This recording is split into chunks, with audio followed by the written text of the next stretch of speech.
Well, it's a round theater. There are 9 screens completely surrounding the audience. They're standing. It was considered at one point to try to have seats, but unfortunately they'd be very limiting in terms of the angle of view. So people really like to be able to stand to look in all directions, and the sound completely surrounds them as well. There's a speaker behind every screen, and there's speakers overhead, and it's quite a total environment that they're in. Nous sommes il y a 12 000 ans, l'ère glaciaire. Le monde ressemble à un énorme café liégeois. Cet embâche me gèle les circuits. Well, the robot in the theater is a character called Timekeeper, and he's the one who's actually operating the theater. He's the one who has sent this other robot back into the past. He's the one who's controlling everything we see. So that the reason I say we have to program the theater is that every cut in the film, every place where we're cutting from one location to another location, is actually Timekeeper manipulating the time machine. So all of that has to be programmed exactly, precisely to match the film. The experience that the audience has is that they're not seeing a movie. They have gone into a time chamber which is operated by Timekeeper, a robot who is actually in the theater with them. And Timekeeper is going to send off this little camera system into the past using this time machine, and what the audience sees on the screens are what she sees. She has 9 camera systems. That's why she's called Nine Eye. And what Nine Eye sees, or what happens to Nine Eye, is what we see up on the movie screens. And the idea is that unlike other Circle Vision movies where we've tried to be invisible with our camera, in this case we're making her part of the scene. More than that, in the theater, Timekeeper is actually controlling the machine, and therefore every time there's a cut in the movie, it's really Timekeeper throwing the switches to go to a new location. On est coincé en accéléré, là. Là, mais t'es vraiment nul. Oh, regarde la tour Eiffel, en pleine croissance. Bah, tu pourras dire que tu l'as vu grandir. Fais quelque chose, mes plans vont sauter. In addition to that, there's also some interactive things that happen in the theater, like we take some people out of the audience and send them off into the future. And what we see on the screens is Paris 200 years from now with that family, this sort of typical family of Disney guests being sent off into the future. Paris, plus lumineuse que jamais dans l'avenir.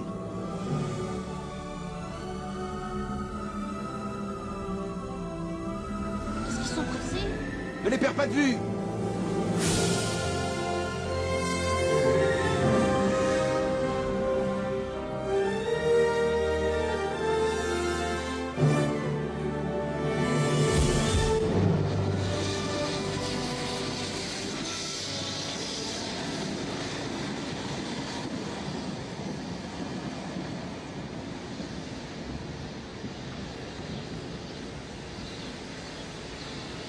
L'histoire de ce film, c'est l'histoire de Jules Verne, qui, comme vous le savez, était un écrivain qui voyageait dans le futur, qui avait imaginé un tas de choses. Il revient sur Terre et s'aperçoit que ce qu'il avait imaginé existait et fonctionnait.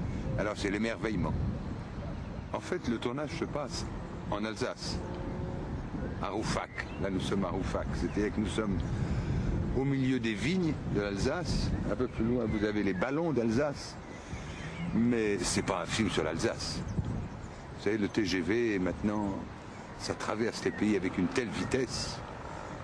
Mais avec ce film, c'est qu'on voit le TGV, mais qu'il y aura une autre séquence dans laquelle je ne suis pas, hélas. On voit d'un hélicoptère le TGV rouler dans les vignes d'Alsace. Faut mieux y mettre parce que c'est 80, on n'est pas oui.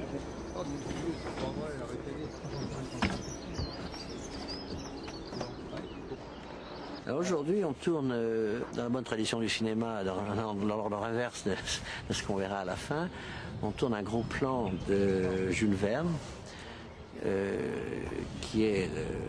qui se retrouve collé comme un moustique sur le devant du TGV après avoir été enlevé comme ça dans un tunnel où il se trouvait tout à fait, où Timekeeper l'avait envoyé tout à fait comme ça par une fausse manœuvre.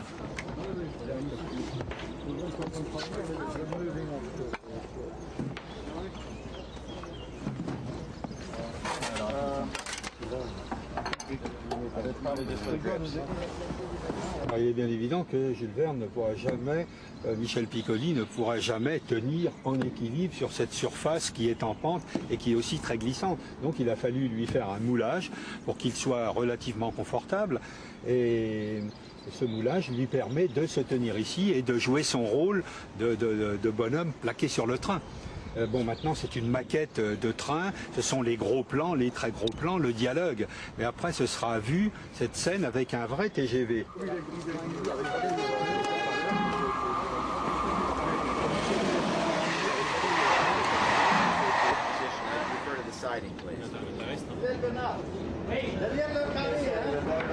Le 584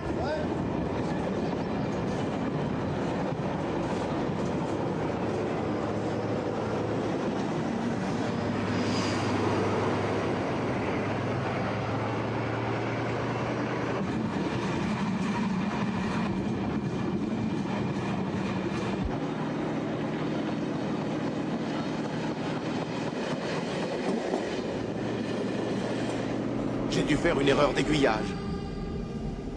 Mon Dieu! Oh là là! Qu'est-ce que j'ai fait?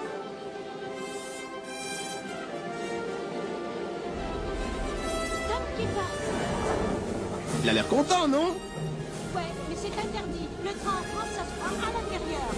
Il oublie son passé et il revit dans le présent. Alors, est-ce que voyant toutes ces choses admirables qui ont été créées, est-ce qu'il va encore avoir l'imagination d'aller plus loin? Ça, je ne sais pas. Le film ne le dit pas. En fait, il y avait aussi une querelle dans le film, c'est entre Wells, qui imaginait, lui, que le temps pouvait être... on pouvait conquérir le temps, et Jules Verne ne voyait que des machines pour explorer la Terre. Il ne croyait pas que cette machine à explorer le temps puisse exister. Elle existe. Et c'est grâce à cette machine qui explore le temps qu'il arrive un siècle plus tard. Et par magie, ou plutôt par la force du Timekeeper, de cet engin extraordinaire, alors en même temps il est affolé et en même temps il est joyeux comme un enfant, parce qu'il voit que tout marche. Présentez Monsieur H.G. Wells. The honor is mine, sir. Monsieur Wells. Vos ouvrages, Monsieur Wells, ont fait sensation. Particulièrement votre machine à explorer le temps. Yes, the time machine. I brought it on a model pour la conférence. J'ai passé ma vie à écrire sur le possible. Vous préférez l'impossible? Impossible? No, sir. This may be improbable, but believe me, it's not impossible. Et vous avez voyagé dans le temps? Have I ever traveled through time?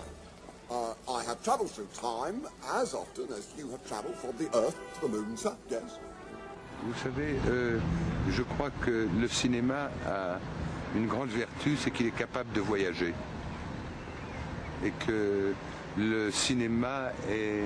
Je veux dire, les gens du cinéma, qu'ils soient européens ou qu'ils soient américains, se comprennent tout de suite. Alors, c'est destiné pour le Euro Disneyland à Paris. Mais qui viendra voir ce film? La terre entière, ou l'Europe. Mais on se comprend très bien, finalement.